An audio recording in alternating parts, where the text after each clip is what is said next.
이럴까요 저럴까요 하는 이 선택의 기로에서 조언을 해달라, 이런 질문을 정말 많이 듣습니다.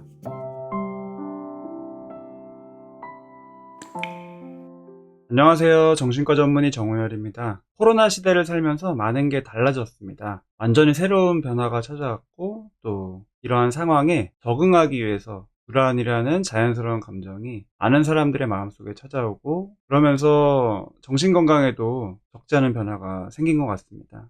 그래서 실제로 정신건강의학과에 내원하는 분들의 수가 많아졌고요. 저도 마찬가지지만 정신과 의사들은 이런 변화의 시대에 자기 마음을 어떻게 바라봐야 할 것인가, 그리고 어떻게 마음 건강을 유지할 것인가에 대해서 이런저런 방법으로 도움을 드리고 싶은 마음이 있습니다. 그래서 오늘은 정신과 전문의 저자가 쓴 신간에 대해서 소개드리는 시간을 가지려고 합니다. 겸손한 공감이라는 책입니다. 정신건강을 돌보는 이의 속 깊은 사람 탐구라고 표지에 소개가 되어 있고요. 띠지에는 우울과 불안만 도려내는 것이 아니라 진정으로 원하는 삶을 살아갈 수 있도록 도와주는 것이 정신과 의사의 일이다. 저도 정신과 의사로서 굉장히 공감하는 표현입니다. 제가 이 책을 보면서 가장 인상적이었던 것은 굉장히 진솔하다라는 것이었습니다. 프롤로그부터 정신과 의사 생활을 한 지 20년이 훌쩍 넘었지만 여전히 부족한 게 많다. 책의 초반부터 그런 표현을 한다는 것 자체가 굉장히 내공이 있으신 분이구나 하는 생각이 들었는데요. 책을 살펴보면서 그런 추측은 더 확신으로 다가왔습니다. 정신과 의사의 일을 하려면 치밀하게 사고하고 분석하는 게 필수다. 하지만 내게 보다 더 자연스러운 성장은 감정 기능이다. 환자의 심리를 이해하는 것도 생각보다는 감정을 통해서다. 한 사람의 성격과 행동이 그래서 그런 거구나 라는 깨달음도 철저한 해석 뒤에 찾아오는 것이 아니라 번개처럼 내리치는 느낌에 가깝다. 프롤로그부터 제가 유튜브에서 늘 강조하던 감정이 강조되어 있다는 생각이 들었고요. 결이 더 맞는 분이구나 하는 생각이 들었습니다. 글을 쓰고 책을 읽는 일의 목적은 환자들과 함께 하는 동안 벼락처럼 찾아왔던 지혜를 그분들께 되돌려드리기 위함이다. 이렇게 책을 쓴 목적도 처음에 말씀을 해주셨습니다. 복차를 보시면은 크게 4가지 챕터로 되어 있습니다. 본 마음을 다하여 정신과 의사가 하는 일, 그리고 복잡한 일은 뒤로 하고 행복해지는 법, 우울, 불안, 상처로 힘든 이들에게 전하는 말, 팬데믹 시대에 우리에게 필요한 마음 공부. 각 챕터에는 여러 꼭지들이 있는데요. 짧은 꼭지들이 여러 개가 있습니다. 그리고 짧지만 굉장히 깊이가 있고 또 굉장히 쉽게 쓰여졌다는 생각이 저는 들었습니다. 책의 구체적인 내용 몇 가지를 소개해 드리겠습니다. 병원 이름을 그렇게 지은 이유가 뭐예요? 라는 첫 번째 꼭지인데, 아까 말씀드렸다시피 굉장히 진솔하다라는 생각이 매 꼭지마다 드는 것 같습니다. 상담하다 보면 환자의 아픔을 고스란히 함께 느끼며 묵묵히 듣고 대화 나누는 것 이외에 마음의 상처를 치유해줄 방도를 달리 찾지 못할 때가 너무 많다. 정신과에는 명의가 따로 없다. 굳이 꼽자면 자신의 이야기에 귀 기울여주고 가능한 최대의 관심을 기울여주는 의사라면 모두가 명의일 테다. 저 역시도 전적으로 공감하는 표현입니다. 진료할 때도 그렇고요. 유튜브를 운영하면서도 어떻게 멋지게 분석을 잘 하냐보다도 한 사람 한 사람의 이야기를 최대한 깊게 들어보고 또 공감해주고 하는 것을 목적으로 하고 있다는 것을 구독자분들은 다 아실 텐데요. 저자 역시도 그런 마음으로 진료를 보시는 것 같고 그런 표현들을 책에서 진솔하게 해주고 계신 것 같습니다.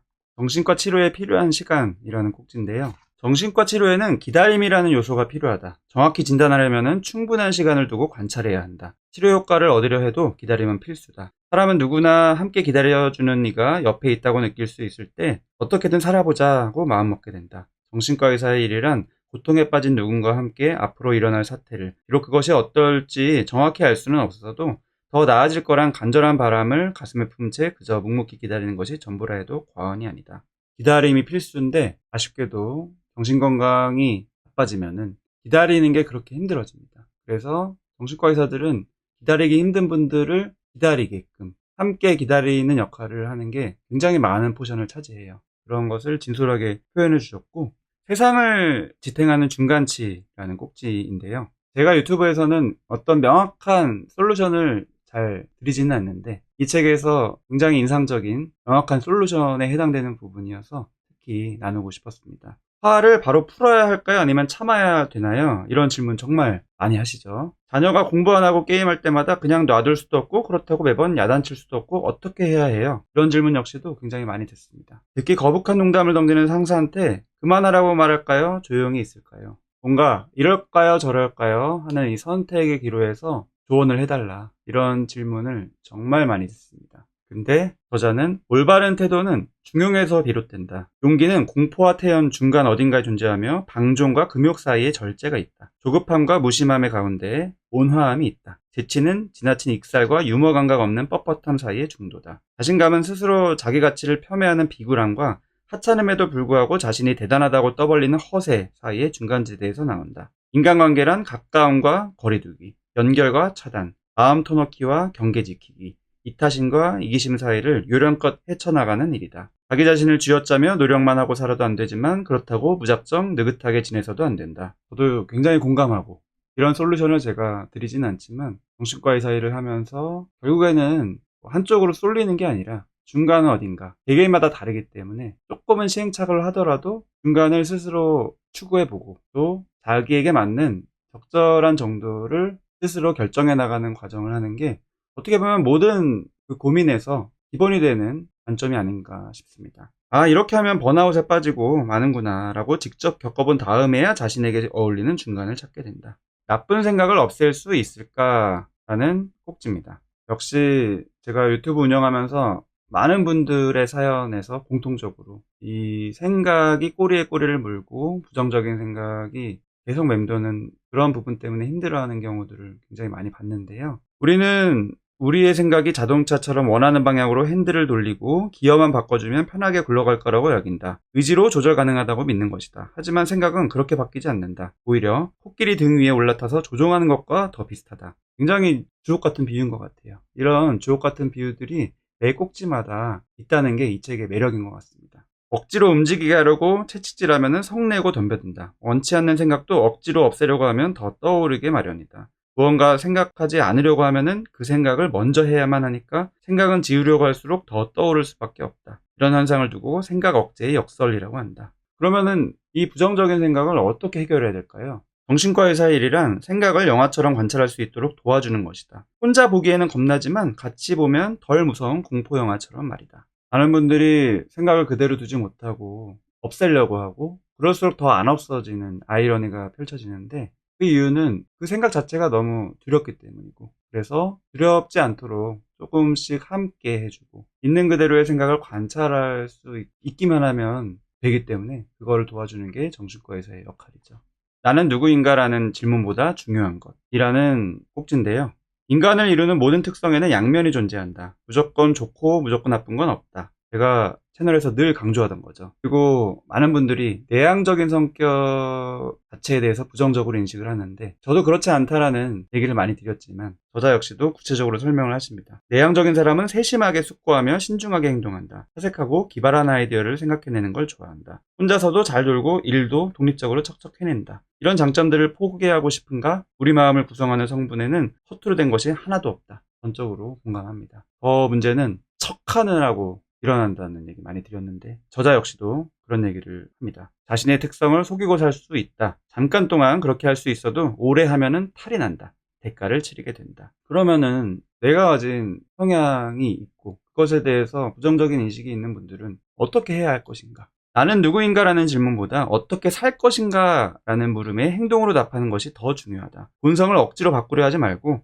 행동으로 자신을 세상에 펼쳐 보여라. 내게 없는 장점을 만들어낼 거야 라고 하지 말고 이미 자기 안에 존재하는 수많은 강점들을 드러내며 살면 된다. 저도 이 부분을 도와드리기 위해서 유튜브에서 사연을 다룰 때마다 노력하고 있고요. 그런 인식이 조금씩 생기고 행동 변화로 이어지는 분들의 피드백을 들을 때 큰 보람을 느끼고 있는 것 같습니다. 그리고 마음을 괴롭히는 생각 습관이라는 꼭지인데요. 우울증 환자의 특징적인 생각 습관 중 하나가 바로 반추다. 결혼하자마자 시어머니가 나를 어찌나 괴롭혔는지, 명절이나 제사 때만 되면 점점점, 이런 반추 때문에 고통에서 벗어나지 못하는 것이다. 마음을 괴롭히는 또 다른 생각 습관에는 예기 불안이 있다. 가슴이 조금만 답답해도 이러다가 심장마비로 죽는 거 아니야? 라고 염려하고 직장 상사에게 제출할 보고서에 조그만 실수 때문에 회사에서 잘리는 거 아니야? 라고 극단적인 결과를 미리 상상한다. 이런 마음을 괴롭히는 생각 습관이 정말 많죠. 그게 점점 악순환이 되고요. 그러면 이런 생각 습관을 어떻게 다스려야 할 것인가? 생각은 생각이 아니라 신체 감각으로 다스려야 한다. 지금 현재의 감각 경험에 몰입하면 생각을 비울 수 있다. 창밖으로 들리는 빗소리를 집중해서 듣고 식탁 위에 차려진 된장찌개의 향과 색, 맛과 식감 하나하나에 주의를 기울이는 것이다. 이게 요즘 마음 챙김이라는 부분에서 많이 다뤄지고 있고, 명상도 비슷한 원리죠. 이걸 어떻게 하려고 하면은 더 일이 커지고 그냥 관찰하면 되는데, 그러기 위해서 신체 감각에 집중하는 것을 우선 하는 거죠. 좋다 싫다라고 판단하지 말고 있는 그대로의 느낌에 주의를 기울여 집중하면 된다. 또 다른 방법도 소개가 되어 있는데요. 단순 반복 행동에 몰입하는 것도 좋다. 왜 그때 바보처럼 그 말을 듣고만 있었을까라며 한탄하지 말고 콩나물 꼭지를 따고 털실로 양말을 짜고 다리미질을 하는 것이다. 단순 작업, 몸을 움직임으로써 역시 주의를 집중하는 법에 대해서 소개해주고 있습니다. 그 몸으로 만드는 자존감이라는 흥미로운 꼭지인데요. 역시 제가 늘 강조하던 거, 멘탈 관리는 멘탈로 하는 게 아니다. 피지컬로 하는 거다 라는 얘기와 일맥상통하는 얘기가 많이 나와 있습니다. 우울증을 예방하려면 무엇보다 몸을 활기차게 만드는 게 중요하다. 운동을 꾸준히 해서 심폐혈량이 늘어나면 스트레스가 닥쳐도 우울증에 덜 걸린다. 긍정적인 마음을 가져라 하고 구호 외치듯 하지만 말로만 될 리가 없다. 걷다 보면은 고민이 정돈되고 마음의 여유 공간이 생긴다. 부정적으로 머리가 복잡하다면 산책으로 떨쳐내는 게 제일 좋다. 자존감에 대해서도 나와 있는데요. 비싼 돈 내고 상담받는다고 바닥에 두었던 자존감이 벌떡 일어서는 건 아니다. 매일 아침에 일어나 잠자리 정리를 하고 스트레칭을 하고 뜨거운 물로 샤워하고 책상을 깨끗이 정리하는 것으로도 자존감을 키울 수 있다. 일상 습관과 소소한 행위가 모여서 나는 내가 생각해도 꽤 괜찮은 사람이라는 인식의 근간을 이룬다. 굉장히 중요한 자존감의 요소죠. 그리고 이런 루틴을 지키기 위해서는 루틴이 굉장히 단순하고 간단해야지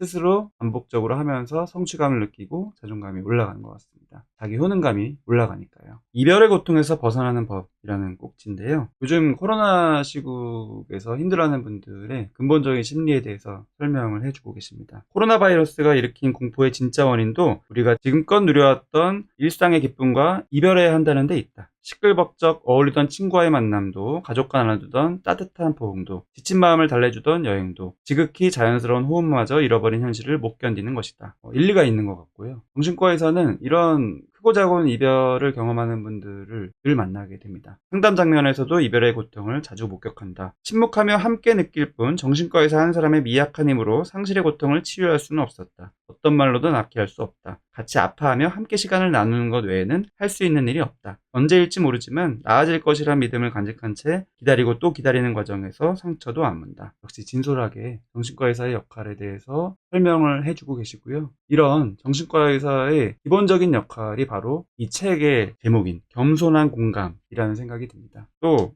이별 상황에서 많은 분들이 자책을 하게 되는데 그 부분도 다루고 있습니다. 자책하지 않아야 한다. 내가 잘못해서 이별했나? 나 때문에 사고가 생겼나? 내가 좀 더 잘했다면 괜찮았을 텐데 라며 자신을 탓하면 고통은 더 커진다. 마음의 자연스러운 생리를 이해하자. 이별 경험은 뇌 깊숙한 곳에 영원히 저장된다. 시간이 아무리 흘러도 상실의 기억이 또 떠오르는 것은 자연스러운 현상이다. 역시 저도 많이 강조를 한 마음의 흐름이라는 거. 억지로 하지 않고 자연스러운 흐름에 맡기면 결국에는 회복된다라는 것을 책에서 여러 군데에서 강조를 하고 있습니다. 그리고 자신감을 심어주는 인간 고유의 능력에 대해서도 많이 말을 하고 있는데요. 아무리 괴로워도 버티고 견디며 일상을 지켜낼 힘을 우리 모두는 내면에 이미 가지고 있다. 다른 모든 것을 잃어도 그 힘은 사라지지 않는다. 어쩌면 우리들의 삶이란 이별의 고통에서 발견한 인생 숙제를 풀어가는 과정의 반복일지도 모른다. 나의 마음을 어떻게 하면 더 이해할 수 있을까? 더 나아가서 나의 마음을 어떻게 관리할 수 있을까? 굉장히 짧고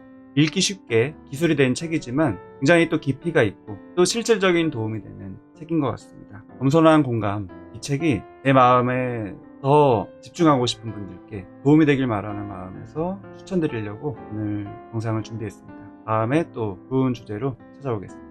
시청해주셔서 감사합니다. 잠깐 내려가서 좋아요 한 번만 눌러주시면 저한테 도움이 많이 되고요. 다른 분들도 많이 시청을 할 수가 있는 기회가 됩니다.